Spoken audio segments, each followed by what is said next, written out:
Hello everyone and welcome back to another episode of Switching Stances. I am one of your hosts, Tyler, joined by my good friend, my good buddy, Ollie aka Gaz. How's it going, my friend? It's going alright, man. It's been a little while. It has. Do you want to explain why that is? Yeah, we're on a bit of a roll, weren't we? We were just pumping this out every week and loving it. And then after the Chito Sandhagen fight, we were both a bit like, oh, we've been doing this back-to-back weeks. There's no card next week. Yeah. It was a pretty uneventful card to talk about. Like the fight Yeah, itself nothing important happened. Super exciting. No. And then the next week we were, of course, going to do a preview show to UFC 287, Pereira versus Adesanya 2. But there were some technical issues on my end, and then just some scheduling. And it just was at the point, like, I think we're just going to have to miss this because it's been, dude, life is so hectic at the moment. And though I have a lot to say about this podcast, I'm losing my voice and I've got to MC a wedding this weekend. It's got my best friend, so I don't want to, like, I want to go crazy right now, but I don't want to go too crazy. And the fact is, the reason I lost my voice is because I was screaming, fuck you, at Alex Pereira's unconscious body at the TV, you know, wailing that Israel Adesanya is the undisputed UFC middleweight champion. And I absolutely loved seeing it. Absolutely loved seeing it. And though there is a lot to cover in this episode, a lot to talk about, I really feel weird talking about anything else first, or really at all, on this episode, other than how important that victory was for mixed martial arts in the UFC. Because it's bigger than you realize. That was a moment. That was a huge moment for the sport. We can firmly declare the middleweight division dead now, which is nice. We can write the whole thing off because there's no one left. There's no one left. Yeah, he conquered it. Israel Adesanya conquered a division and wrote his legacy, Gaz. He wrote his legacy. That's what happened this past weekend. And I know you're not an Izzy lover. No. Were you... Because obviously we didn't get a preview. Were you picking Adesanya to win? Obviously you were. This is going to be a certain thing I'm going to say to you. And I thought I did tell you. I certainly told people personally that I legitimately said Israel Adesanya second round. That was my pick. Oh, fuck. I thought the only... Well, look. Can I be honest? Was I terrified? Yes. Yeah. You know, my heart said I was terrified. My head said Alex, right? Like, I'm not sitting here saying, oh, I was sure and confident like I was with, like, Volk and Islam. I'm like, I'm telling you, Volk is not going to get fucking held down. I just knew it. I knew it deep down in my soul. Whereas, like, my thing was, I knew Izzy's path to victory. And I'm like, if he's going to do it, this is how he's going to do it. And therefore, I've got to back my boy. I've always got to pick Izzy. Unless he's fighting Rob, then I pick Rob. But Izzy, the Kiwi, the New Zealander... I said second round. I felt like he had to finish him early. I felt like he had to be aggressive. I felt like in the story of the fight is he had to take more risks than he normally does. 100%. And that was his path to victory. He couldn't sit on the outside again for 5 rounds because look at what Alex was doing to those legs. You know? Did you just say that Izzy takes risks normally? No, I said he normally doesn't. I said he normally doesn't. He's got to do what he doesn't normally... Yeah, no, I said he normally doesn't take risks and he had to change his style drastically because he's not known for that. He rarely does it, you know, unless the opponent forces it. It was something that Eugene Bareman was saying in the run-up, was that he was getting Izzy to watch back some of his old performances and try and recapture the younger fighter who wasn't so safe and conservative. Yeah, well, he had something to fight for, and ultimately we could sit and talk about the technical aspects of this fight and the styles and what happened. And yes, we will, but this was a theatre moment in MMA. Yes, 100%. This was well, for lack of a better term, if there was ever a week for the WWE to merge with the UFC and that sale to be announced, where Endeavor has purchased, who the parent company of the UFC has purchased WWE, and it'll be a sports entertainment conglomerate. Like, this was peak what the UFC, like, fans, I would say, like yourself, probably feel like what you love about the sport is not the things that are similar to the UFC and to WWE, I should say. those connections. Whereas I'm someone that grew up with pro wrestling and loved it as a kid. And it's when I got older and I stopped watching pro wrestling and I was like, I'm all about the UFC. One of the things that drew me in before I fell in love with the technical side of the sport was the theater. It was wow, this shit is wild that this happens. These athletes are amazing, but there was characters in the sport that, you're sort of connected to, the fighters, the athletes. That's in all sports, whether it's a team or it's an individual athlete. But in MMA's case, it's just crazy to see those moments from people like Conor McGregor and that rise. And Israel Adesanya, I feel like this weekend, and what's so special about the sport and why it's in every way superior to professional wrestling WWE is it's fucking real.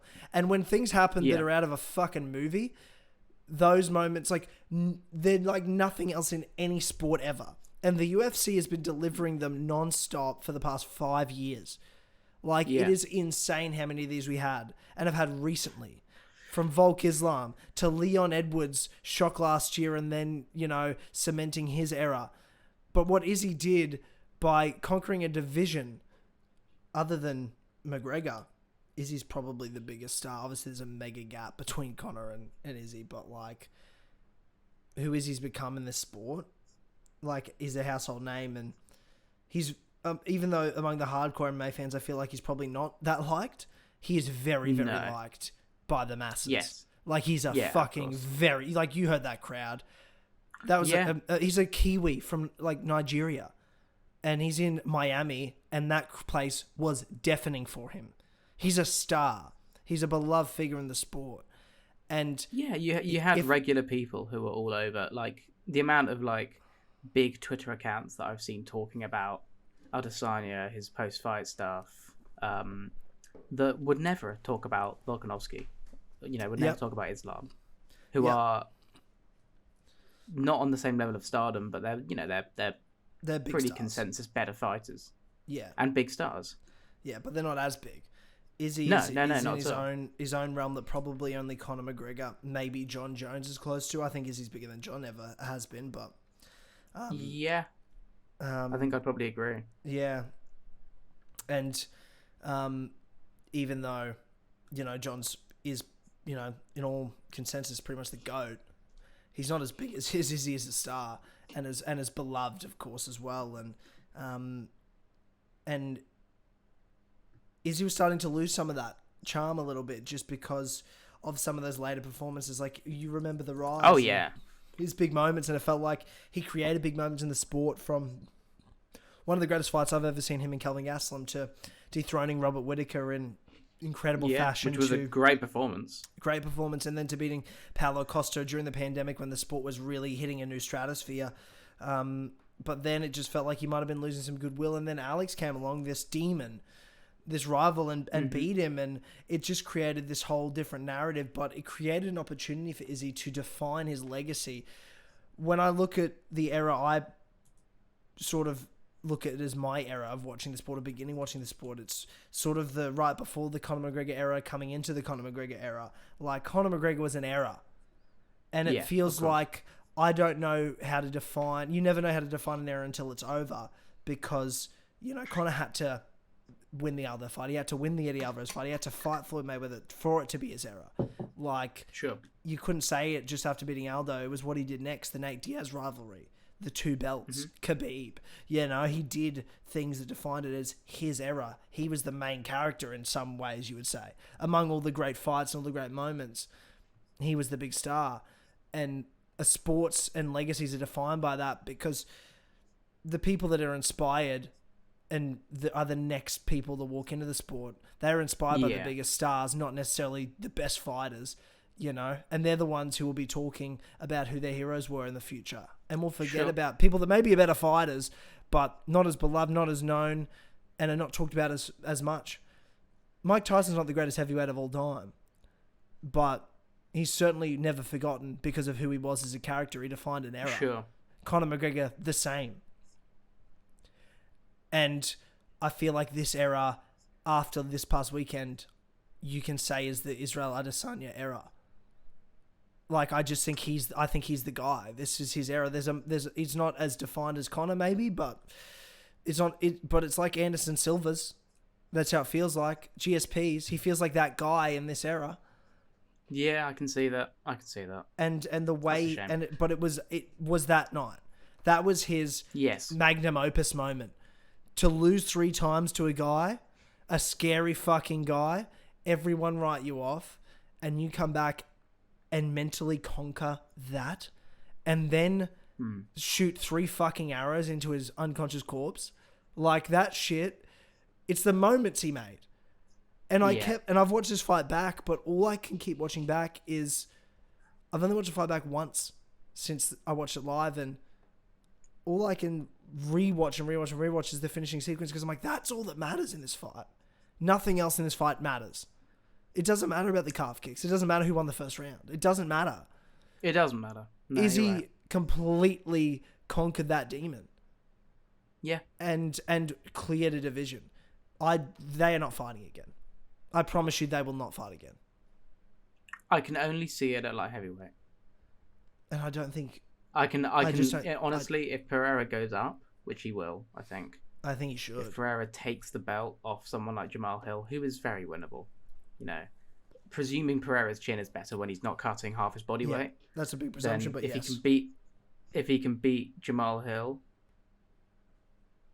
Izzy versus Pereira for the light heavyweight belt. Is he going for double champ status again? Yeah. In a matchup that he can win with a rivalry like that. That's the way I think the UFC make that a third fight, if they do it. You're right. That's probably the only way. Certainly, I don't think a middleweight again, and even then, I still don't think Izzy would fight him again. I just don't. Even at light heavyweight, he's fucking 3-1 down. But I mean, it doesn't really matter because he'll always. Be remembered as the guy that has. But he's not gonna. Dude, I promise you, in 20 years, you'll be one of the only people talking about that he lost 3 times to Pereira. Everyone else will just remember. I don't think I'm going to be like. I'm not that much of a hater. I'm not going to be fucking sitting there like. In 20 years, you'll still be salty. Yeah. You'll be salty. I had so many people, even at my gym, bro, talking shit about Izzy. Oh, we hate Izzy. Blah blah blah. I was the only guy writing. Yeah, that's bro. fair. I understand. I fucking told everyone. I'm like, fuck all you. I promise you, this cunt's going out. He's just a bit of a weird guy, though, isn't he? You can say, I don't care. Fucking cry me a river. Izzy's the GOAT, baby. Izzy's the fucking GOAT. Cry me a river. Is he? Is he your anti-Volk now? No. I'm middleweight GOAT. Right. Yeah, no, I do agree with that. I will wholeheartedly back that. I think this weekend puts him above Silva. I think Izzy's above Silva. I really do. I think the competition these days is way harder than Anderson ever had to fight. Ever. Like, by a lot. Yeah. Like, oh, yeah. You go back and watch Anderson Silva's fights. I promise you, Izzy beats every single one of those guys way easier. Chael Sonnen? Are you fucking kidding me? Like, with all due... And I love Chael Sonnen. I love the fucking bad guy. But Izzy's... What are you talking about? Like... Yeah, like... Forrest Griffin? Love these guys. Like, yeah, they're legendary in name, but watch the fights. Yeah. It was an era where you could get by just slipping shit. No one was fainting at you. And the first guy that came out and fainted at him, really, was Chris Weidman. And, he fainted that's how he caught him. He doubled up on something. And it completely threw off Silva's rhythm, because no one's fucking done that to him before. They just come running at him, swinging at them, which is what Griffin famously did. In Anderson's defense, obviously, the sports evolve, they get better. Yeah. It's just natural, so it's not really totally fair. But I just think Izzy's now done enough that the argument can be made. Maybe some people don't agree, and that's fine. And I'm not against people still saying Anderson's the GOAT, but I think it's time to talk about it. I think I would agree with you. I don't... Rob's a clear third. The thing is... Rob Whittaker's a clear third. Yeah. The thing is with Adesanya for me is that I find him deeply annoying as a person. That being said, and I think I don't like Conor McGregor as a person. Yeah. I'm still a Conor McGregor fan because of what he does inside the cage. Yeah. He's still a beautiful fighter to watch. Yeah. Adesanya was, for a period, up to his title defenses. And then you get the Romero fight, you get the Vettori second fight, you get the Cannonier fight, which are guys that he is leveled, maybe not Romero, but guys he's levels above and could utterly dominate in every aspect of that fight. and chooses not to because he wants to survive rather than to win, is how I think I see it. Yeah. And you've finally got someone like Pereira who's pushed him on the cage a little bit, got his back up, and now Adesanya has had to come out and fight to win rather than to coast to a decision, because you can't start coasting against Pereira because he will put you away. Yeah. Which we saw, which was evident. And it brought out the best Adesanya that we've seen for, 4 years, 5 years? Yeah. How long's it been? Yep. You know? Yep. The Costa fight was great, Well, but not Costa 4 or 5 years. I mean, he hasn't even been in the UFC that long. 2018. He's Has only he been in the not? UFC 5 years. He's only been in the UFC 5 years. Right. Okay. So what? he 4 debuted years in then? 'Cause February. He won the title in a 2018. year. So When did he fight Romero? 2.5 years in. So it's probably half of his career. Sure. Okay. Sure. Yeah. Yeah. It was mid 2020, wasn't it? Or was it? It was like the last fight before COVID was like March 2020. Maybe. I feel like it was like because Joanna fought Wei Lee in the co-main, wasn't it? Was that all the Check was this around? out. Yes, it was. It was Joanna Whaley, and then everyone was like, oath. "Oh, Yeah. wait for the next one too." Yeah. Let's have a look. It was March 2020. Yeah. Yeah. Okay. So 3 years, really. Yeah. The best Adesanya we've seen in 3 years. Well, I mean, he beat Patla as well. He beat Costa. He beat Costa, but Costa September didn't. 2020. Costa didn't fight a fight that challenged him. It wasn't the same as this, where Pereira was in that first round. He landed more low kicks than he landed the entire first fight. Yeah. Yeah. In that first round. No, it wasn't in the first round. It was in the. It was. They showed. It might have been the second round. That was the second. It was midway through the second. They showed that stat. He landed 24 and 21. But yeah, it was mid. 21 was his best. Yeah, sure, okay. Which I agree, super impressive. I was just saying, like, even so, because I think, I don't know about you, but Izzy won the first round. I thought Izzy won. I think it's close. I'm not gonna begrudge anyone for saying he won the first round. I think it's close. I think the amount of leg damage that he did, the fact that Adesanya was. I don't think he did it on the first. I think he did way more. I think he started taking control in the last minute and a half of the first round. Yeah. Alex swung the momentum. So that's when they went into the second round. Alex sort of kept in that rhythm, was landing more low kicks. There was a couple of nice sequences from Izzy in the second round, but Alex was controlling the second round, and it began at the end of the first round. But overall, the majority of that round was Izzy's to me. So I gave it to Izzy. Like, the first 3.5 minutes were mostly Izzy getting all those exchanges, and then slightly those leg kicks really started to come into effect and be landed in that last minute and a half. And all three judges. Not that it all that much matters, because judging can be fucked in the UFC, but all three judges agreed that Izzy won that first round. Yeah.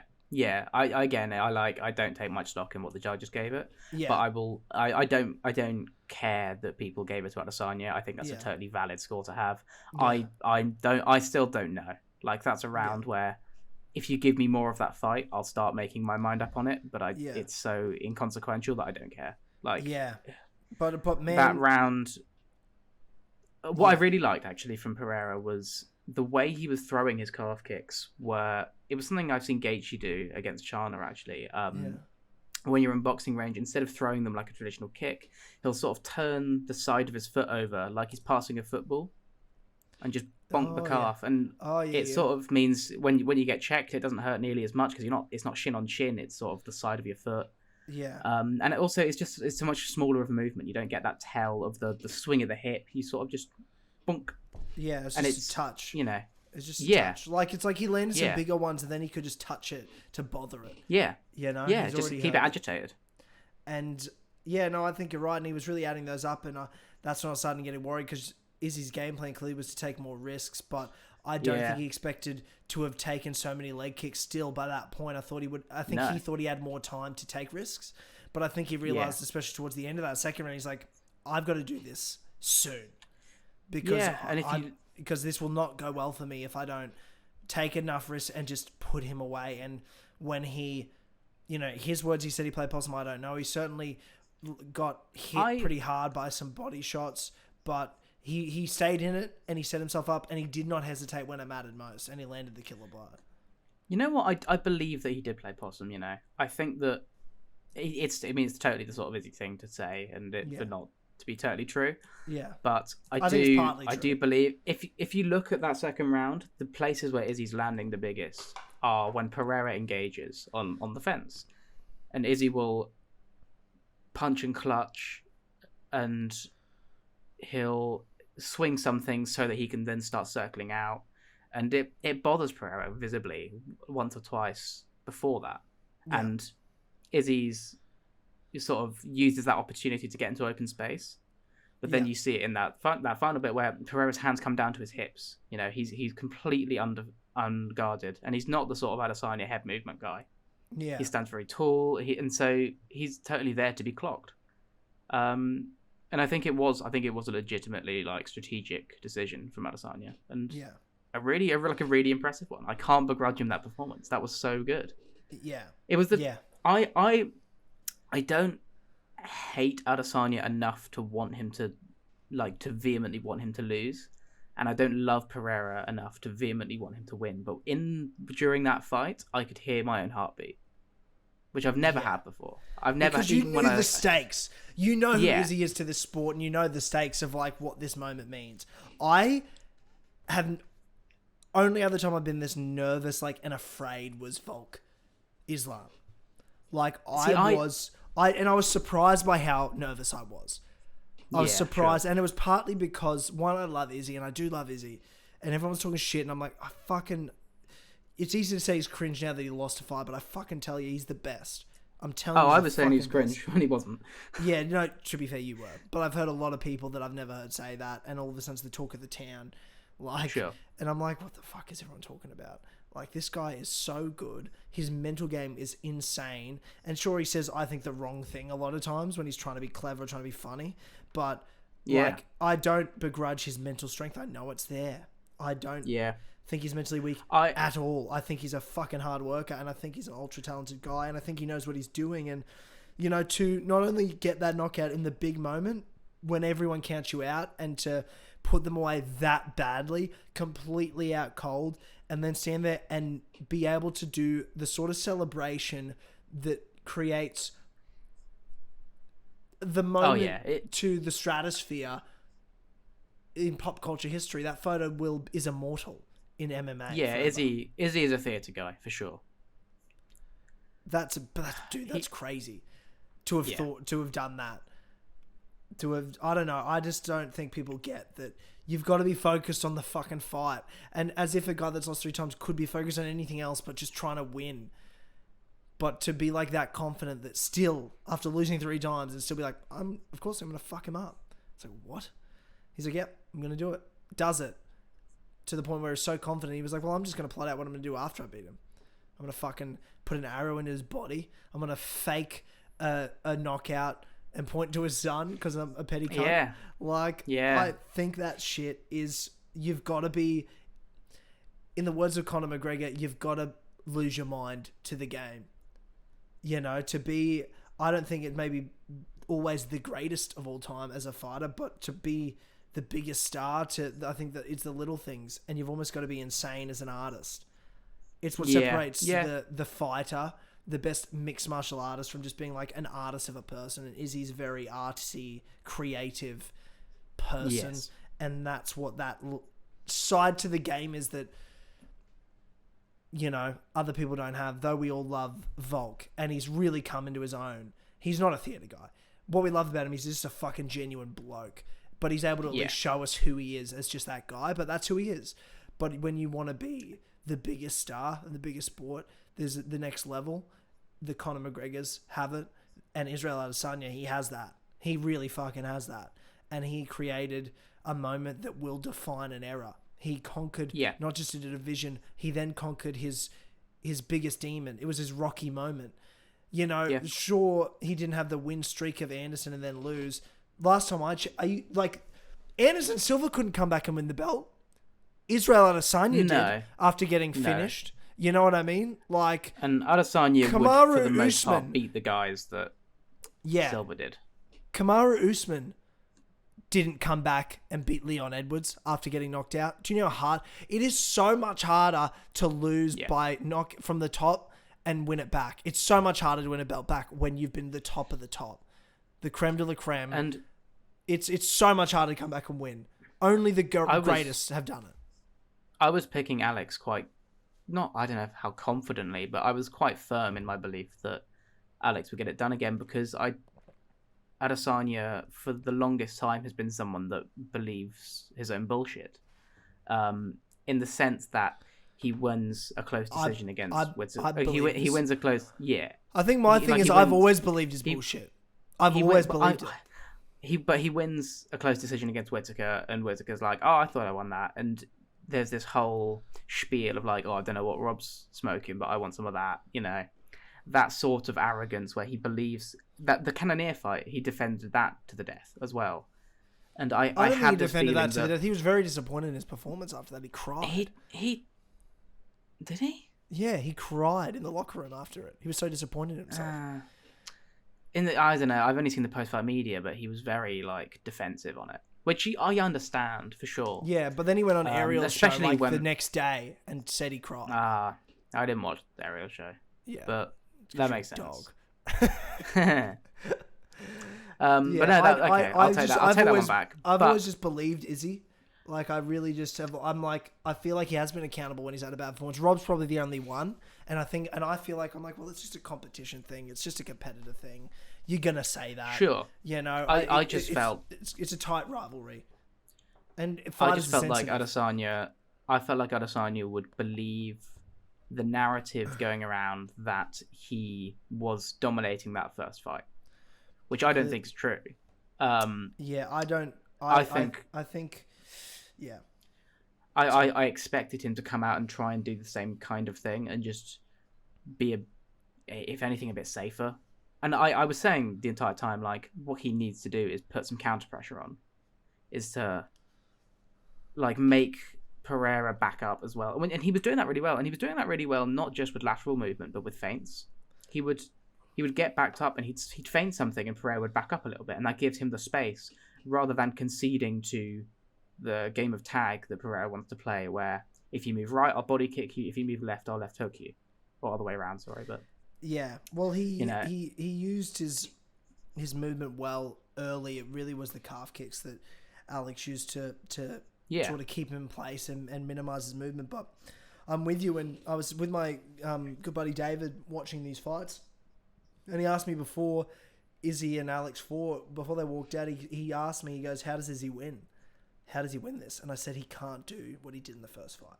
No. He can't. I said to him, he goes, if he's going to win, he's going to win a decision, right? And I said, no, Izzy is not going to win the decision. I said, if this goes 5 rounds, Alex is winning. Alex is finishing him. I really believed that. I was like, he has to be aggressive. He has to take more risks. That's all I said. I said, all I know is he has to be more aggressive and he has to take more risks than he's used to. I think he's the better fighter. That's the only path to victory. And he did exactly that. And he did exactly what he had to do to win. He took risks. He took more chances. It led to him getting calf kicked more. Like, you've also got to add the fact that, yes, Alex landed more calf kicks. He obviously made that a big part of his game plan. I agree. I also think Israel was in the position to take more of those calf kicks because he was staying in better range and being more aggressive. Like, a part of Izzy's plan to win is he actually was going to get calf kicked more as a result, and he was going to have even less time. You know, there was a big risk. Yeah. It was like an hourglass was on with a shorter time. He made a trade-off for sure. Yeah, there was a big trade-off. But he did it. He fucking did. So who cares? You know, dude, exactly. The crowd reaction was crazy. The moment was crazy. The commentary was crazy. Like, it just felt like a moment. All the reaction videos were coming out. Seeing Volt go crazy. Our video fucking failed. I was so disappointed. David and I both lost our voice from yelling. Yeah. I don't think I've ever gone that crazy at a knockout before because it was so out of nowhere. We were like, oh God, he's about to fucking lose. And then he just hits him once, and it just felt the same as that first round of that first fight. And you're like, wait a second, there's a whole another 40 seconds on the clock. 1-2 again, bang, he's out. Just lifeless, drops. And we're losing our minds. And he's shooting fucking arrows in him. Breaking the bow on his knee. And you're like, wow. And then he had cut a good promo afterwards as well. Like, that was a good post-fight speech. And I really just wanted to be like, please It just say was. frozen like Elsa. Please say it. I laughed so hard that everyone that made fun of him for that line, I'm like, well, he fucking did it. Yeah, I really liked the post-fight speech. I really liked the energy that he kept like post-winning. Yeah. Just like a genuine it's the most genuine I've seen him be since I guess since losing. It's nice to see him being, if not humble in defeat, then appreciative of, sorry, if not humble in victory, then like appreciative of victory. Would you agree it's better for his legacy that he lost the first fight and won the second fight this way than if he just won the first fight? 100%. 100%, because he wasn't doing what he needed to do to put a stamp on it in the first fight. Yeah. Like he would have won a 48-47, presuming you give Pereira that fifth round. Yeah. And like that's just another classic Izzy. Like he would have been a bit more active, I guess, but it is another classic Izzy 48-47. Yeah. Whereas this to come back from a loss such a big and overcome that mountain in such a spectacular way is 100-fold what winning that first fight would have been for him. You know, and it like I said, because it's so much harder to come back and win the belt. It's especially when you lose by finish. It's so hard that some of the greatest to ever do it couldn't do it. Yeah, Anderson Silva couldn't do it. Kamaru Usman couldn't do it. Most champions couldn't do it. The only one you can think of is George St. Pierre. You know, to lose the title that way and come back and win. Like, George St. Pierre was humiliated by losing to Matt Serra from the Ultimate fucking Fighter. The, like, old cunts that came back and he lost to Matt Serra by knockout and then he came back and just destroyed him. Like, that's, you know, both of George St. Pierre's losses, he won the rematch. Yep. You know, like, GSP is, to me, top 3, if not the greatest of all time. Second, at the very least, to me.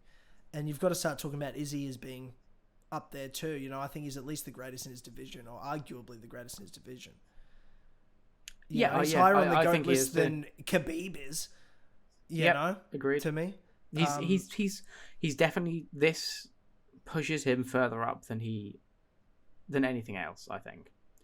I don't think he was even in conversation until now. Yeah, I don't know who he fights next though. I mean, I think that's what I was going to ask. Because I mean, truthfully, he should just fight Rob again because there's no one else. Yeah, honestly, is Rob or Hamza? I know Hamza doesn't deserve it. Hamzat's fighting Costa. That's what they want. Hamzat's fighting Costa. If Izzy wants to fight in the next 6 months, I say fuck it.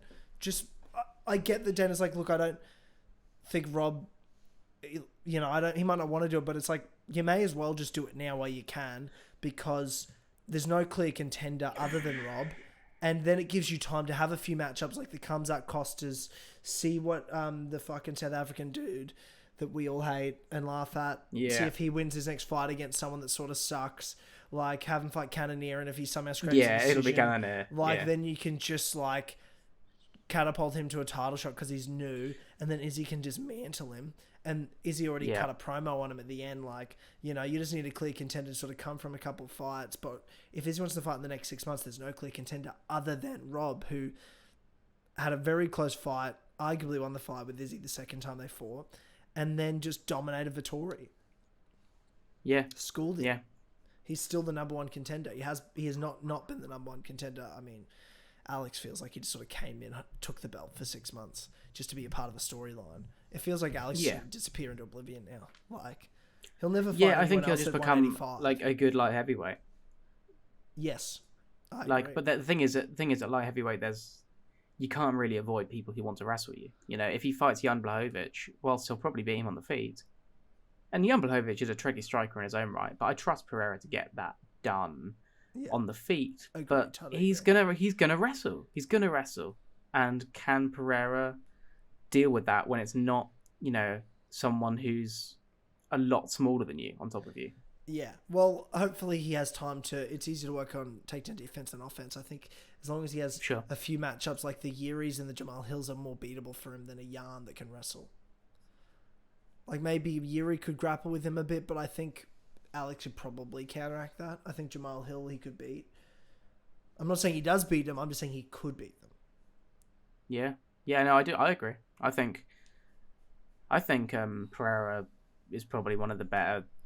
I think Yuri is probably one of the better matchups for Pereira. I think Hill is probably one of the better matchups for Pereira. Yeah. Yeah, absolutely. There's if the UFC want Pereira to be a thing, and they want to build that that trilogy at light heavyweight for Pereira's hypothetical belt, then there are matchups they can feed to do that. Yes, absolutely. So that's Alex, likely 205. Dana seems to agree. Do you want to bounce back to the last event? Oh, you want to talk about one of the greatest robberies of all time? I wanted to talk about Holly Holm versus Yana Santos, actually. Oh, okay. Glad you did. No, I love Holly Holm. Yeah. And her awkward post-fight interview. But do you want to talk about the greatest robbery in UFC history? Yeah. Let's go for it. Let's go for it. This is the real reason we haven't done podcasts for 2 weeks. Oh, you mean we're only? Well, I was actually on strike. Gaz, can I be honest with you that I was actually on strike? Running. I was on strike. Hacking away with tears in your eyes at your internet cables. Absolutely not. This sport didn't deserve to hear from me after the travesty that occurred a couple of weeks ago. Where only one judge was, shall I say, brave enough to do the right thing. Brave enough to do the right thing. And that was score at 48-47 to Chito Vera. Which I called. I knew they'd do that. One judge was brave enough to do the right thing and tell the world that Marlon Chito Vera is the rightful number one contender for the UFC Bantamweight World Championship, and Cory Sandhagen is a dork. That's I don't know what else you want to talk about, but I don't feel like I needed to talk about that. You know, I don't feel like the sport deserved me to be around after something like that happens. It is exactly what I said was going to happen, though, isn't it? In that you get Chito not doing enough against a guy who does enough, who does a lot every round. You know, it's the Cruz fight. If Dominic Cruz was a bit of a puncher and wasn't 37 years old, which is to say that it's a fight that is very, very tricky for Marlon Vera. I wasn't expecting the takedowns off the bat, but glad he did. Glad he took full advantage of Chito being very slow in those first 2 rounds. Because he could just put him on the ground, and Chito would throw up the odd submission, Cory would escape it, and Chito would keep getting elbowed. As a Chito super fan, I must say, very fucking disappointing, wasn't it? It was just really fucking depressing. There are not many people I'd root against Chito for. It would probably be Sandhagen and, Dillashaw's retired. So I guess kind of just Sandhagen. But it was the most Chito Vera performance Chito Vera could have put on. He picked it up a bit in those last 3 rounds, but it was still Cory jabbing him up, still Cory hitting the body well, still Cory kneeing up the middle. It was just like using everything you want to use against someone who goes to a high guard. The uppercuts were really nice as well. Cory just uppercuts up the middle, which is something that people have used on Gaethje, something that people have used on Petr Yan, people who use that high guard really well. Throws some strikes down the middle, up the middle, and also to the body. And that's Cory's game without it being against Marlon Vera. And so for it to be versus Chito, someone who perfectly complements that style, this fight was only going to go one way. Failing Chito pulling something out of his ass to knock him out. Yeah, look, it was tough. Who Cory obviously fights Merab. I don't see a universe in which that fight doesn't happen next. Yeah, I guess. Who does Chito fight next? And why is it Petr Yan? Yeah, it's Petr Yan, isn't it, I guess? Yeah. Which will be fun. It'll be the slowest opening 2 rounds of all time. Yeah. Both guys just downloading data against each other for fucking forever. Yeah, it is that, isn't it? I just wanted to get my gloating in. Really, that was all. Yeah, I needed for that. You done? I think I'm done, man. I think I'm done. Yeah. You know. Look, all I do is encourage judging in the UFC to be brave in future. Be able to be brave a bit more. That's what I say. Yeah. Okay. That's what I say to that. Yeah, that's right. That's right. Wipe the tears. We got more to go for. Yeah, I guess we do. Okay. We've got to talk about the featured prelim, if nothing else. No, I mean, I feel like we can go through a couple of them. We can touch on a couple of them because obviously, the reality is this card belongs to nobody else. This podcast belongs to nobody else than the greatest middleweight of all time, in my opinion, Israel the Last Stub and Adesanya recapturing the belt. But yes, there were. I mean, there were some solid fights in here. Gastelum, Chris Curtis was obviously a phenomenal fight. It was great. I was cooking one of the maddest steak sandwiches of all time whilst watching it from afar, and you were getting angry. You should have told me. You should have told me it was a steak sandwich, man. Dude, I'll send it to you right now. I'm not going to share it with the people, but you tell the people that I'll give a number. That I'll send a picture of where I got it. It was an Instagram recipe. Oh, nice. Like one from one of those old. I fucking made a reel. Well, I didn't make the reel, but like I made something off of a reel, and I'll send you the picture. Okay. So I've just sent it to you on Instagram. Oh fuck. Okay. The reel. So just open your phone, mate, and then I'll send you. Yeah, I'm on it. Okay. It's all right. Then I'll send you my version. So this is what I was making. All this beautiful steak sandwich. It's fucking phenomenal. Turkish bread, like, it was fucking terrific stuff.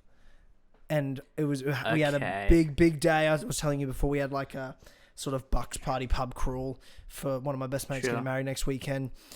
It was a hangover day. Fights are on. David's there. I make a fucking good hangover feed. How do you do your steak? Well, medium rare, obviously. Medium rare. Okay, yeah, that's where I'm at as well. Yeah. I can go on the rarer side. If I had to, it was medium rare or rare. I could go rare. Yeah, I'm the same.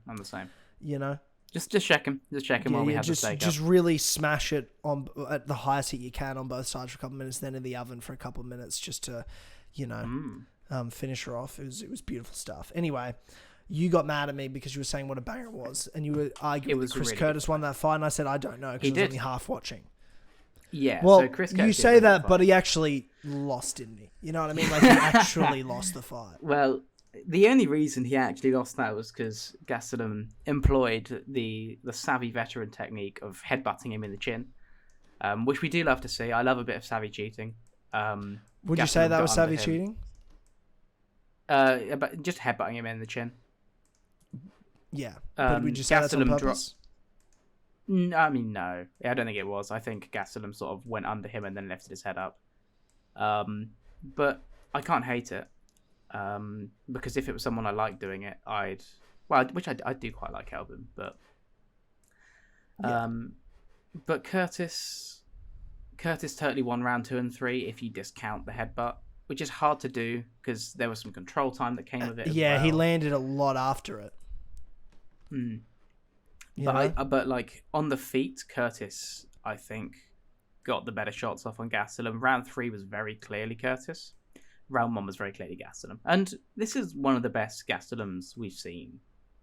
I like the commentary was talking a lot about how good Gastelum looked in his new camp, and obviously he's taken a hiatus since his last fight.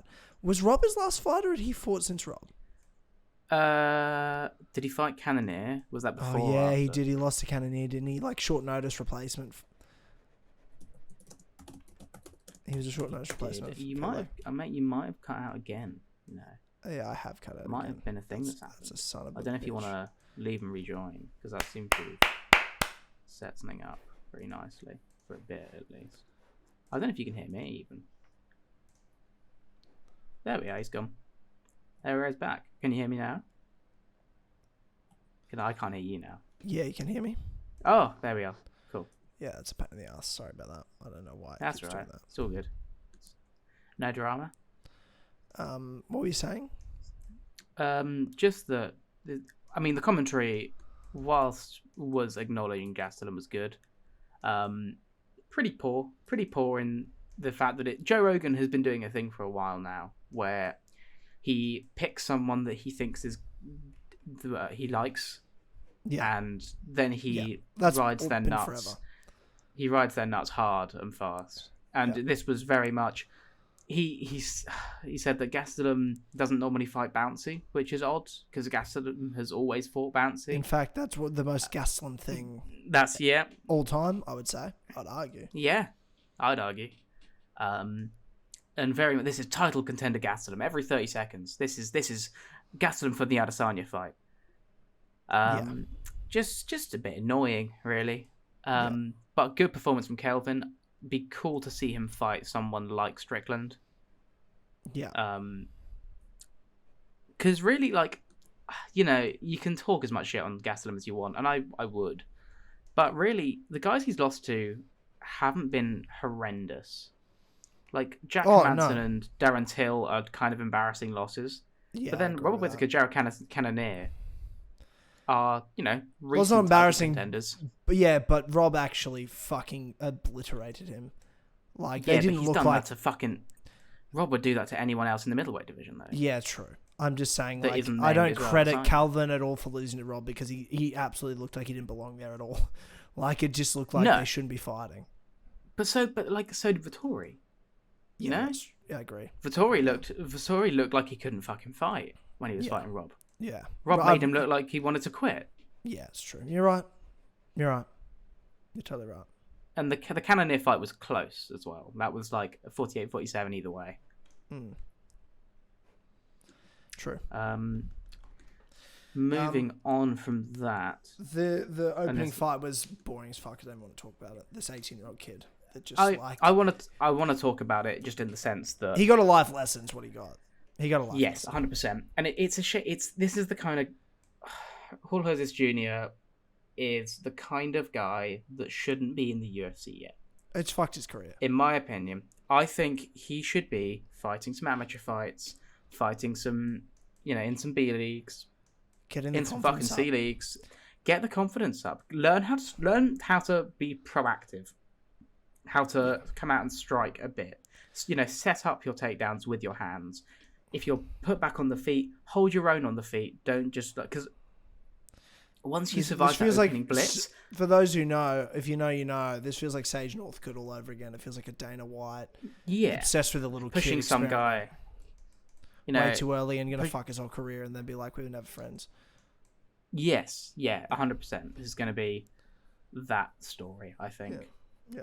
And it was genuinely sad because this kid didn't, like, as much as I hate to fucking shit on an 18-year-old, it's not his fault, but he didn't deserve the hype he had when he came in.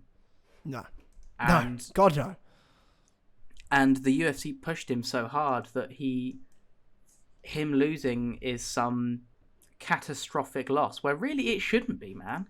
If he came in as just a contender who fought a couple guys and lost to Christian Rodriguez 9-1. Like, that's not a fucking bad loss, man. That's not a terrible loss. They put him in a position at the start to open a pay-per-view, and bro, he failed. Not just failed by losing, also the fight was kind of shit. And he looked like was shit. Boring. And it was just like, it didn't get the pay-per-view off to a good start. Like, that pay-per-view overall is super memorable and was sort of killer other than that fight. Like, sure, Masvidal Burns wasn't necessarily, but it was more about, like, it's the characters in it. There was tension. Like, it's not one you're going to probably rewatch back, but still, like, in the moment, you were entertained, because of who was in there. People love Gilbert Burns. People love Jorge Masvidal. Like, they're big names of the sport. So it just was, like, a fun fight to be watching. Even though it wasn't necessarily, like, the best fight ever. And you'd had two bangers before it. Like, I really enjoyed Kevin Holland's performance, and I absolutely dug Rob Font's performance, even though I was sad because I love Adrian Yanez. And Adrian Yanez just sort of looked a bit like the moment overcame him. and he sort of Yeah. he just looked stiff. He didn't look fluid. He didn't look loose. He looked, when he got hit for the first time, he sort of looked nervous, and I'm like, oh, okay. And though he put on a bit of a banger before it ended, Rob Font had his number, and it felt like that early. Yeah. Are we jumping to that fight then? Yeah, I guess so. Yeah. Let's jump Okay. through 'em. Cool. Okay. So Rob Font versus Adrian Yanez. Who did you have going in? Because we didn't get predictions. I had Who did Adrian you have? Yanez because I'm an Adrian As did I. Yanez fan, and I wanted Adrian Yanez to win. Yep. But it was not to be. But you got to love Rob Font. I had Yanez based on the fact that Rob Font's downfall for his past 2 fights has been looking really good until he got hit, and then giving away the round by getting hit and not recovering very well. Yeah. Over 10 rounds. Yeah. And Yanez is a power puncher. He's someone that can hit you hard and drop you and make you eat shit for a bit. Yeah. I had my read on that fight, having not watched either of them a lot, is that Adrian Yanez could hurt Rob Font. Yes. Yeah. And but guess what? Rob Font could hurt Adrian Yanez, and that's what we found out there. Yeah. What you don't think about is that Rob Font was fighting guys with pretty fucking huge chins. You know, people. Jose fucking Aldo, bro. Jose Aldo is not a guy that can hurt greatest very of all much, time, and pretty good at recovering. And Chito Vera does not get hurt. He just kind of plods forward. Yeah, that's the thing about Chito. You can't hurt him. And Yanez, Rob Font showed a lot of like savvy veteran stuff in this fight, where Yanez would finish a clean exchange, and he'd start to reset, and Font would jab him. Yeah, and you just get those little things where maybe Yanez isn't really used to being attacked on his resets as much as Font wanted to, and that was really nice to see from Font. Font also jabbing him up on low kicks, and what really got it for him was using that jab as a collar tie, throwing the jab out there, grabbing onto him, and pulling himself into an uppercut. And he hurt Yanez, like in that 20-second exchange. The big things that wobbled Yanez were those punch and clutch uppercuts or punch and clutch right hands. Yeah. So just really nice, like veteran striking performance from Rob Font. He looked really good. Yeah. And he wants Figueiredo next when Figueiredo moves up. And I think that's a good fight. Banger. I think that's a great call out. Realistic call out. Achievable matchup, and it's a step up in terms of name value for Rob Font to potentially get a big win. That's a good opportunity. I like it. I like it a lot. Yeah. Great analysis. I think you're 100% right. It was a veteran performance, and it was a feel-good moment for Rob Font as well. So even though sad for Yanez, happy for Rob Font, great moment. Kevin Holland, big win. I wanted to quickly actually say, just on Yanez, I'd like to see him in a couple of weeks. We've got Song Yadong versus Ricky Simone, and I'd like to see him fight the loser of that fight. The loser of that fight? Yeah, I think Yanez is 14 in that division. Yep. I think loser of that fight. Yeah, makes sense. True. Yeah, good call. Holland versus Ponzinibbio. Who did you have going into this? I had Kevin Holland. I had Kevin Holland too. And I love Ponzinibbio, but I just thought, Kevin Holland via the fact that Ponzinibbio can be bonked, and Kevin Holland will bonk you at least once. Yes, it's true. It's how Kevin Holland fights at welterweight. He's sort of thrown a lot of his technical stuff to the side, and is just like, I kind of hit hard now. Yes. And I'm kind of long. Yeah. So if I can just outreach you and hit you with something hard at some point, I'll probably win it. Yeah. He was right. And he did. Got his legs eaten up throughout that entire fight. I don't know if he checked a single one. He might have checked one, but let's have a look. I mean, actually, UFC stats doesn't really count. Count leg checks anyway, so who cares? Yeah. But it was just a classic Kevin Holland welterweight performance. Look, he feels like the Cowboy guy. He puts on good fights. He wins some, he loses some, but he's someone people want to watch. He's a name people know, and he's entertaining, and he's a character of the sport, and he's people we need. Yeah, he's people. He's the sort of characters you need in the sport. That 100%. may one day somehow sneak into a title shot, but they'll probably never be a champion. Yes, yeah, he's someone that I'd like to see him fight someone kind of good now. Yeah, like he fought Wonderboy, and that was an amazing fight. Let's not forget. Yeah, there's a lot at welterweight for him right now. Someone like Daniel Rodriguez, someone like Ian Gary, who I think are fighting. Ooh. So maybe like the loser. Yeah, the loser of that, maybe. Yeah, Ian Gary is fighting. Is fighting Rodriguez. I'd say the winner of that, because neither of those guys are ranked. Ian Gary's not ranked. Is Holland ranked now? Holland's top. He's like top 10. Oh, okay. He's not top 10. Fuck off, is Kevin Holland top 10? Maybe it's number 12. I feel like he's 12. Kevin Holland's number 12. Maybe that feels fucking high. Does it? I don't. He just fought Wonderboy in a main event. Yeah, but I thought that was sort of his big thing. Kevin Holland, where is he in the rank? Is he? I can't see him in the rankings. Maybe I'm blind. I'm looking at the rankings now on the website. Michel Pereira, Jack Della, Michael Chiesa, Neil Magny, Jorge Masvidal. I guess he'll probably get bumped in when Masvidal gets taken out. Is he not in the rankings? Man, I didn't know that. I really thought he was like 11 or 12. Wow. Okay, he's not even ranked. Fuck me. No, he just fought number 7. He fought Stephen Thompson.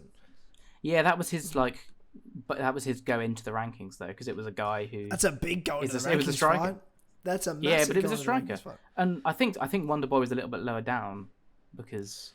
Yeah, but that was. Yeah, I think he got bumped up. That was one of my. That was one of my fights of the year. That was fucking amazing. That was fantastic. That was such a great fight. Just giving Wonderboy like a showcase fight. It didn't have to be a showcase fight, but I'd still think he could fight the winner though of Ian Gary, D-Rod. He could. I just think if Ian Gary wins, I want to see Ian Gary fight someone ranked at that point. Yeah, like a Chiesa, someone like a Chiesa, Luque. Someone like a Chiesa, someone like a Luque, someone like a Magny maybe. Oh, I don't want him to fight Neil Magny. Neil Magny's just this person I fear. He's just this weird guy that just he's always in the top 15. He's never in the top 10, and he just beats guys that he shouldn't beat sometimes. He can hypnotize people into getting into the clinch, weirdly. Yeah. And then he wins. It's fucking annoying. And I don't want to see it. Co-main event was just a bit annoying, really. It was fun. Gilbert Burns versus Rory Masvidal. It was the right guy won. Yep. Masvidal retires. I think it was just the fight was exactly what it needed to be. It could have been better, of course, but it was probably never going to be better than this. This was probably all it was ever meant to be. We all go home happy. Masvidal still had his moment, got to go out his way in his hometown, put the gloves in the cage, say thank you, all good, not knocked out. It wasn't too sad or anything. No. And Burns got a win against a big name again and secured himself as the backup fighter for the next title shot and therefore the next number one contender, I guess. Since it seems to be a thing where if you're the backup fighter, you will make weight, you are guaranteed the next shot. Yeah. Welterweight's so shit. Come on. Like, we need Jack Della, we need Ian Gary to just they're gonna make their way up. Yeah, they're gonna say Shavkat. Thank fuck Shavkat's around. Shavkat and Jack Della Maddalena are gonna save the division. I hope so. And Ian Gary, you'd hope he does, but I mean, my money would be more on Jack Della Maddalena than anybody else to save this division. And really, I think Jack Della Maddalena is the next champion. I think so too. I think Jack Della Maddalena is the next UFC welterweight champion, and Australia will once again have the Oceania region will hold 3 of the 7 male titles, as we rightfully should hold 4 because Volkanovski is the lightweight champion of the world. That we do know. That's true. That we do know here on Switching Stances, and it's easy for some people to forget, but Alex Volkanovski is actually the UFC featherweight and lightweight champion of the world right now. That we do know. But yeah, it's a tough ask, but I don't really have much to say on the Gilbert Masvidal. It was an okay fight. It was what it wanted to be. It was what it needed to be, but I appreciated Jorge Masvidal actually going out and saying, you know, I don't feel like I used to feel. I'm not that guy anymore. Being honest, it's time to hang it up. What I appreciated less was then immediately using his moment to suck and guzzle Donald Trump's nut and balls. He does. He did really fondled it, didn't he? He fondled him. Got everyone shouting, "Let's go, Brandon," which was just a bit like, "Oh man, you've had a really nice retirement, and this is the last we're ever gonna see of you." But it is who he is. It's him being real, and he was in the place where they were all cheering it. He's in fucking Miami. You know what I mean? Like, what do you want him to do? It's not like you can get upset about it, but fuck, everyone there liked it. I'm not. Yeah. So he's just been. I'm with you. I agree with you, but I mean, fuck, that's him, and that's just his reality. He was true to himself in his final moments. He was true to himself. And that's one thing you can always say about Jorge. I don't think he's fake. I don't think he's a fake. He's the opposite of Colby, for better or for worse. They both sort of suck, but at the end of the day, one's real, one's not. So I like Jorge better, and that's sort of all it comes down to. But yeah, and then of course Izzy Pereira, which we've talked about plenty. The whole first half of this episode was Izzy. But I just think, like I said, this it's Izzy's moment. It's Izzy's day. We're in the Israel Adesanya era. When we look back on this, he'll be the star. He cemented his legacy. He's a Hall of Famer. Speaking of the Hall of Fame, bro, I got goosebumps. UFC 189, the greatest fight in mixed martial arts history.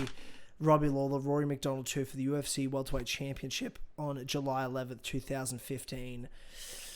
Hall of Fame. I went on a rant, an inspirational rant, when this promo was on, because David's sitting next to me, he's never seen that fight, and I explained to him how UFC 189 was the sliding door moment of the UFC, and it changed the sport forever. And that is the greatest pay-per-view card in history, and it means the most to the sport in history, and I don't think people appreciate that enough. UFC 189 changed everything. It changed the sport. The sport would not be what it is without that card.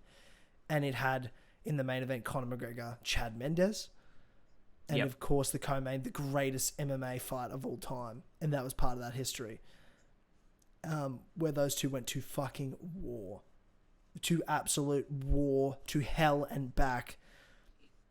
It's where I'm like, these two guys are not like everyone else. They're the 1% of 1%ers of fighters.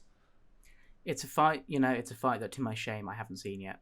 And it's because I want to give Robbie Lawler the time I need to screaming at you to watch Robbie Lawler's fucking career for the last 2 years. I want to soak myself in Robbie Lawler for a bit, because I fucking love watching him fight. I need the time to do that. I'm sure I'll take some time in the summer when we have fucking Rosenstrike versus Almeida. Oh, he's in my top 10 favorite fighters of all time, Robbie Lawler. Yeah, he's the Undertaker of the UFC. Even now, when he's slow and washed and not hitting hard, I love watching him fight, and so he's a presence. He's someone that I really want to immerse myself in that fighter. Yeah, and I need to take the time to do that. I can't sit up here and talk about how great that fight is and lie. Dude, it's just you have to. I want you to watch, when you do eventually watch that fight, I want you to watch the whole of UFC 189 from start to finish, like the event as it was aired on television. I want you to watch that card. It was just delivered. The knockouts, the moments, it wasn't even the biggest names at the time, but it just lives forever. No. And the results were perfect for it all. It opened the fight with Thomas Almeida versus John Howard.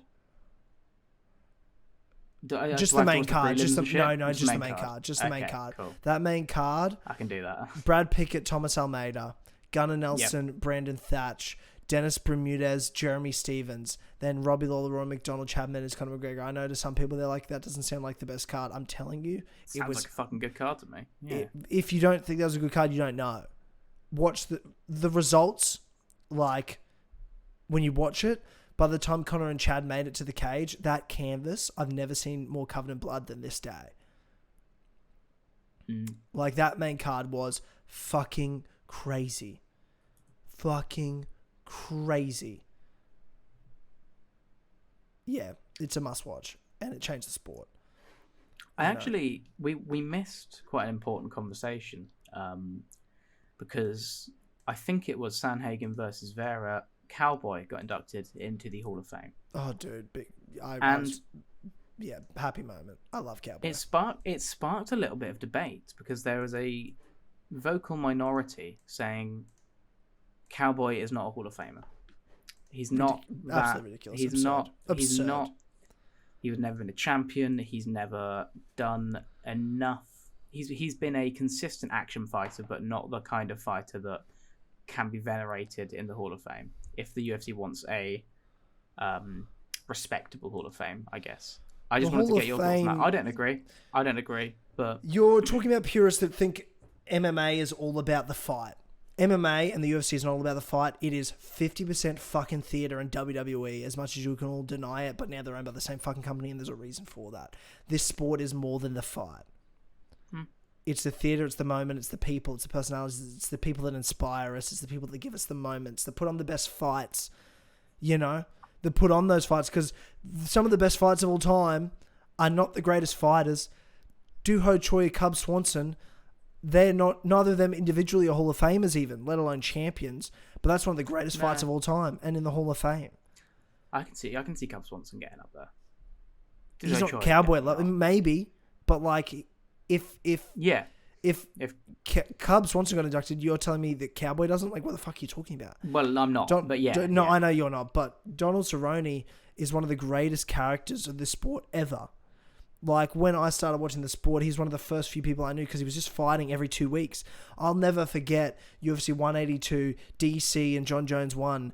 He was fighting Miles Jury, and everyone was talking about Miles Jury, this young kid, undefeated, and Cowboy dadded him. And then 2 weeks later on the Conor McGregor Dennis Siver card, he was like, oh, that was so fucking easy. I dominated Jury. Went and fought Benson Henderson and beat him 2 weeks later. Like, I was like, that's fucking badass. Badass shit. Like, and he was just anywhere, anytime he was who he was a real fucking cowboy. Fought for the title. Been in big moments. Fought Conor McGregor. Robbie Lawler. Justin Gaethje. Like, some of the biggest names in the history of the sport. His resume is so long, and he's done so much. Won plenty of big fights too, Don't get that twisted. He's one of the all-time greats. And he's one of the best to never win the title. Just because he did fight too long. He definitely fought too long. But people are newer fans that just remember him for now. You weren't around. You don't get it. He is one of the greats. Cowboy's someone whose career I have watched all of. Actually, I think I'm missing like 1 or 2 welterweight fights just because I haven't got around to it. But he's definitely someone that he's been consistently beatable if you know the right things to do. But for his time when people hadn't figured him out yet, pre Dos Anjos 2, really, he was great. And then to come up to welterweight after losing that Dos Anjos fight and put on like good, like he was like a savvy veteran where he would do things. He was big. He would wrestle a lot more than he did at lightweight. But if you were smart and was helped being a southpaw, you could consistently beat Cowboy. And you saw him fall time and time again to the same old tricks, to the same, like, body shots bothered him a lot, straight shots bothered him a lot, southpaws bothered him a lot. And so you get guys like Leon Edwards, Darren Till, who are gonna hit your body and throw straight shots. But he was an action fighter, and he was great for his time. He got a title shot. He got a title shot in lightweight against Dos Anjos. Yeah, 100%. It's like saying Uriah Faber doesn't deserve to be in the Hall of Fame. Sure, yeah.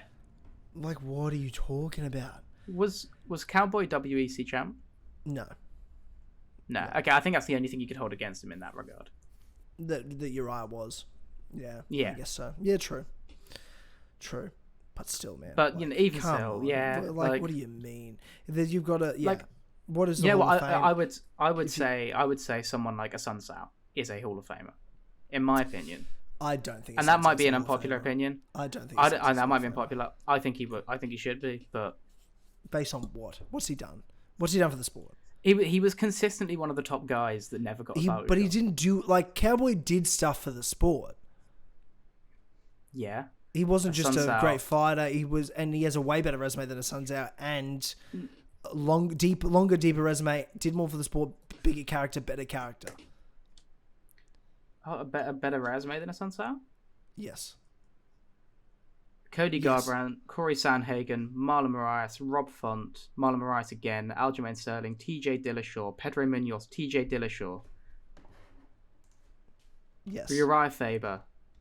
Like, that's a fucking good bantamweight resume. Of course it is. That's not half of Granted, Cowboys. It's Granted, not half of Cowboys. Granted, It's not half most of those are Cowboys. lost. Most of those are losses, but so are Cowboys. The best guys Cowboy fought are guys he lost to too. But I do agree, if there's a thing you can hold against the Sun Tzu, it's that he was consistently quite boring. But you're talking about, like, he beat top guys. Like, he's beaten. Let's have a look at who's beaten. Charles Oliveira, Jeremy Stevens, Edson Barboza, Jim Miller, Eddie Alvarez, Yeah. Benson Henderson, I forgot about the Alvarez Patrick fight, actually. O'Tay, That's Rick fucking Story, good. Matt Brown, Alex Oliveira, Yancy Medeiros, Mike Perry, Alexander Hernandez, Ali Quinta. He beat some fucking good guys. Yeah. He fought Rafael dos Anjos, Jorge Masvidal, Robbie Lawler, Darren Till, Leon Edwards, Tony Ferguson, Justin Gaethje, Conor McGregor, Anthony Pettis, Jim Miller again, Jim Miller beat him, Nico Price, Nate Diaz, Anthony Pettis, Benson Henderson again, because he lost to Benson twice, then beat him the third time on 2 weeks' notice. Yeah. No, you know what? Yeah, that's fair. Like, I mean, Cowboy I still Cerrone think a Sun Tzu had has the a most great wins rep. in UFC history at one point. Like, That's that's its true. own title. Remember that? You know? Maybe he wasn't Yeah. UFC champion, but he had the most wins in UFC history. That's crazy. That is crazy. Yeah. So, Yeah. Cowboy's a Hall of Famer, and I won't hear a fucking other word about it. I can't believe No, anyone's I'm. debating that. I know you're not, but No, it Can't was a believe bloody anyone elbow is. thing. It was a bloody elbow thing. ridiculous fucking thing. Um, So, fucking idiots. Yeah. Yeah. Do you wanna hit next week? Or this week, I guess. Well, yes. I don't. My There's- voice there's doesn't have only a much left few- in it. My voice There's only doesn't a have few much fights left I want in to it. talk about. Okay. I don't even know what's next. I only know Max Holloway, Arnold Allen. I only know the main event. Well, we've got Pedro Munoz versus Chris Gutierrez. Gutierrez obviously retired. Frankie Edgar looked pretty that's a good doing it. I do like that fight. Yeah, Pedro Munoz also good. I mean, I don't have much to say on it. I don't really have a pick even, but I picked Chris. I've got Chris in that to beat Pedro. yeah, I can see it. I don't know. I don't know much about Chris Gutierrez, and Pedro Munoz Yeah. is someone that I still think is good. Yeah, no, I do too. There's something about Chris that reminds me of sort of Tapuria. He has that vibe about him. Mm-hmm. That just absolute young Like young fucking killer. murderer. Yeah. Like, just scary. He's got that vibe about him, so I'm picking him. I'm sort of on the Chris train. And you do that to Frankie Edgar, like, fuck, you got my respect. I don't care how old he was. Edson Barbosa, Billy Quarantillo. I've actually got that's a fucking fight. That's a great fight. I've actually got Quarantillo in this fight, eh? I hope so. I don't like Barboza at featherweight. I don't like him there. No. I just think Barbosa's beatable if you want to beat him. Yeah. He's got such an aversion to pressure fighting. If you want to come up, and Quarantillo is the guy that is going to cardio bully someone. He's not going to get tired chasing Barboza, and I don't think Barboza is going to suddenly show himself to have incredible pressure fighting, and incredible counter pressure, I should say.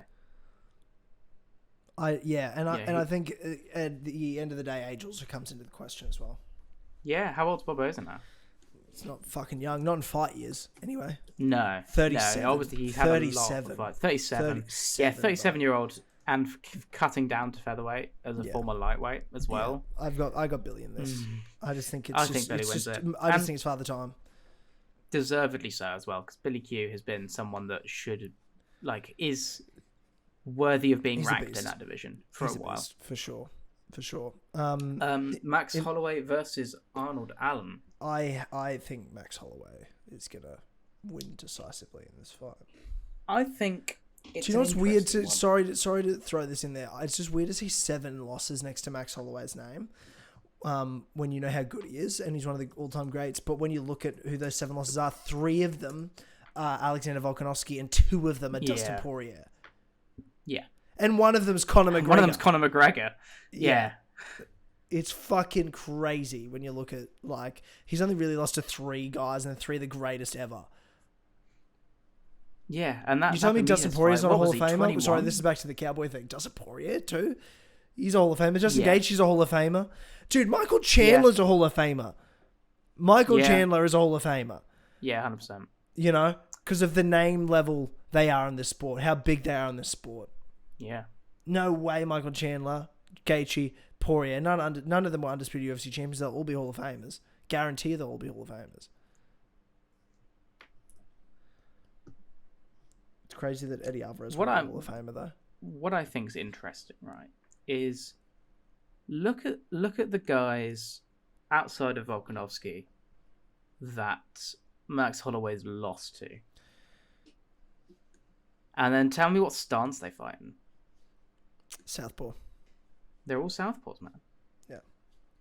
Bermudez was a split decision. That was orthodox, but like Poirier, McGregor, and for large portions, I mean, I guess like Volkanovski would use going southpaw to break momentum. Like no one else.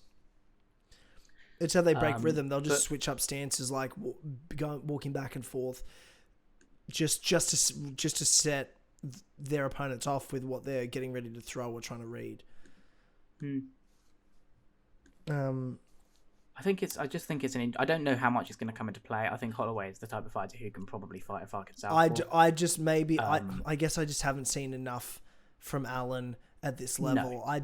I think maybe he could beat Max one day. I don't think Arnold Allen's Dustin Poirier or Conor McGregor. And I think Max Holloway is Max Holloway. You're right. There's a lot of unknowns. I'm sitting here picking Max. Fucking beating. I'm picking Max Holloway, but I'm not confident about it.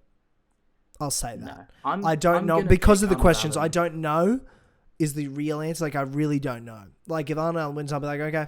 I was like, I'm not shocked, but I just my gut. I've got to pick Max. I just have got to with what I know, which isn't a lot in this particular case, but I just think Max Holloway takes this one. That's completely understandable. That's my feeling. What's my head says Holloway. I'm picking Allen. I'm not normally one to be nationalistic about fighting. I'm not someone to sort of back my countrymen to the end of the earth.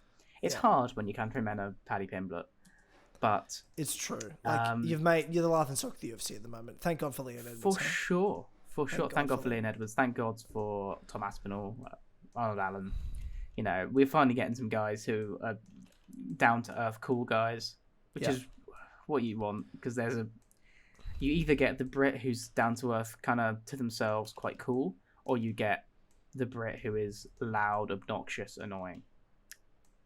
Yes. And usually Scouse. Yeah. But I think Allen probably has it in him to win, especially if Holloway has depleted from that Volkanovski life-changing beating. That was a life-changing beating, wasn't it? It was a shutout. Yeah. In every sense of the word. Yeah, it's soul crushing. And me picking Allen kind of banks on the fact that Holloway's lost a step in that somewhere, because again, whilst he's not too old, he's what, like in his early 30s.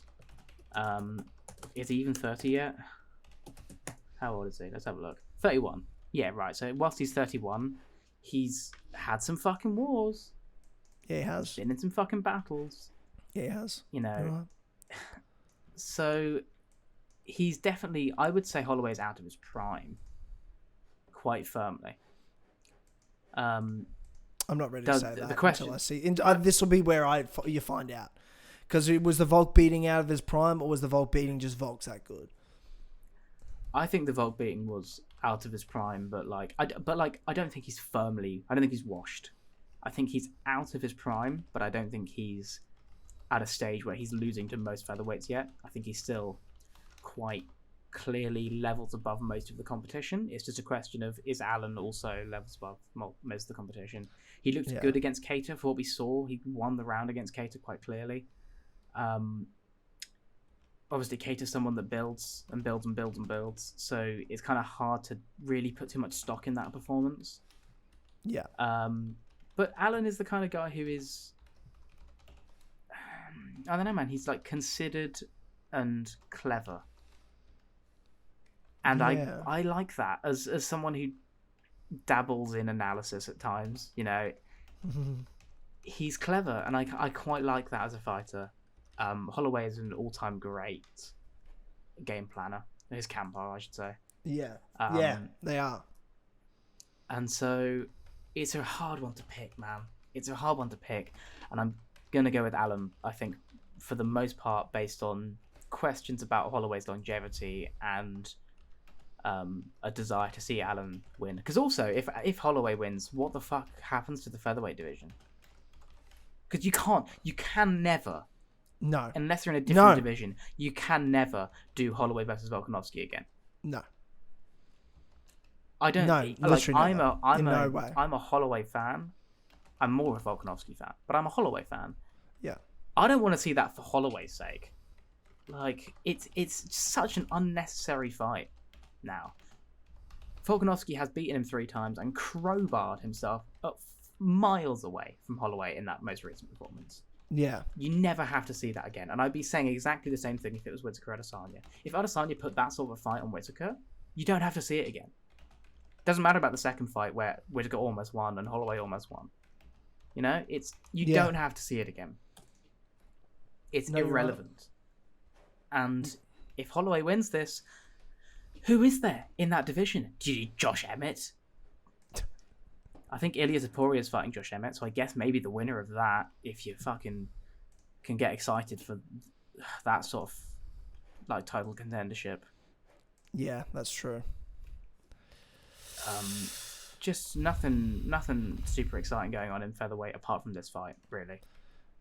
Yeah, I think Volk's gonna just smash him, but I like the Yair Rodriguez Volk fight, which has been announced for International Fight Week on July 8th, I believe, which is exciting. Same. Yeah, and there's things that Yair does that can trouble Volk.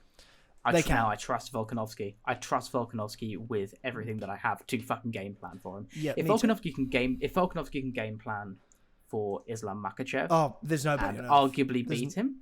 Yeah. Then he can we game know that plan on the for show. Yair We know Rodriguez. that. We know that on the show that he beat him. We know that. That's a fact. We do know that on the show. We established it. If you haven't watched the episodes, that's judging your fault. criteria. But we know that, and the fans of Switching Stances know that. Yeah. Now the official score of the Switching Stances podcast is 48-47 Volkanovski. Agreed. Really, it's 50-45 Volkanovski. I was about to say, I actually was going to say 50-45, but that's just me personally. But that's just, I score like Nate Diaz scores fights by his criteria.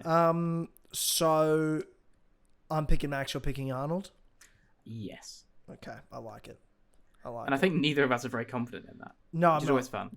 Yeah. So I'm excited for the fight. It'll be good. Good time. Same. Be good time. Don't know if I'll be able to. There's 100% I won't be able to watch it live. I'm at a wedding all weekend. What time is it in real world times? In real world times. Is it like it's a US card, so it'll probably but it's a fight, so it'll be a little earlier. Yikes. 1:30 in the morning, main card. Okay. Yeah, that's weird. That's a weird time. So it'll be like 11:30 in the morning on Sunday. Yeah. For me, I probably won't be able to watch it until later. I mean, to be fair, I actually might be able to, like, right as I get home, the main event will be on, but I probably won't be able to watch the card. That's okay. You only really need to watch the main card. That's a good point. Or the main event. Well, I mean, I want to talk about you and Kitolaba because he'll undoubtedly do something funny. Yeah, that's true. The angriest man in the UFC. I'll watch a couple of those fights. It's not a bad card. Yeah. But yeah, that's for next week. My voice is going. I think it's time to call it a day. We'll be back next week, I presume. Yeah. To break down Pavlovich versus Blades. Yes, let's do it. We'll talk about Max Holloway and Arnold Allen, hopefully. Yes, yeah. Hopefully for the most part. And that being a great fight. Hopefully there'll be something interesting to talk about with that. Yes. And it won't just be a Holloway shout-out, because that'd be depressing. And the next pay-per-view is Henry Cejudo, Aljamain Sterling. And the co-mains, Dariush and Oliveira. I think that card's going to be a fucking stinker. I think that's You think it's gonna be a stinker? I think it's gonna be a stinker. I think that card's gonna. There'll be a smell lot of like grappling shit. right there. I think that card's gonna smell like shit when it's all said and done. Yeah, you know what? I can see it. It's like fun on paper, but I think it'll be it could be a lot of grappling. Yeah, and a lot of booing. Yeah, I agree. I think that will be the case, and I think fan favorites are all going to lose. So, yeah. Well, I mean, the main event are two people that neither are fan favorites. Who gives a fuck about? Yeah, but it's two sort of like butts of jokes. The main event. And I think Dariush and Oliveira will not live up to the hype at all. I think it'll be really disappointing. I don't know why. I just have a vibe about it. And it might be because it was put on this card. Yeah. I think they're going to be the victim of the negative energy in that arena that day. Because the card smells like shit. It just smells like... Yeah. Vibe is card smells like shit. And I feel like it just will deliver shit. It's okay because after that, we've obviously got UFC 289, which is Amanda Nunes versus Juliana Pena 3. Oh, God. Thank God. I don't know if you saw that. Volk will save us in July at UFC 290. Volk will save us. God, Jesus Christ. We've been spoiled with some amazing pay-per-views, though. Like, we had... like main events delivering hugely. Islam vs Volk was incredible. The Leon Edwards, Kamaru Usman, Leon getting the victory in the UK. John Jones obviously becoming the heavyweight champion. Then, Israel having his big comeback moment. So the last few pay-per-views of the year have been pretty incredible. Brandon Moreno winning the belt, things like that. So I think we've been spoiled and we're in for a couple of stinkers the next few pay-per-views. Yeah, I don't want to give the UFC the credit to say that we deserve Juliana Pena versus Amanda Nunes main event. No, you're right. Especially they're going back to Canada. Imagine being Canadian and that being the fight they come back with, man. Yeah, look. Yeah, it's not a great fight, but it is what it is. No, I'd say it's a bad fight. Yeah. But anyway, we don't need to talk about that yet. Yeah. Let's wrap this up. Thanks everyone for tuning in, for listening. If you're following us here on YouTube, be sure to subscribe, like the video version, rate us 5 stars, thumbs up on all podcast services. Follow us on socials, Twitter, Instagram. We post reels to this stuff. It's very fun. And we will see you all next week for another episode of Switching Stances. Thank you, Gaz. Thank you, everyone. And goodbye. Goodbye.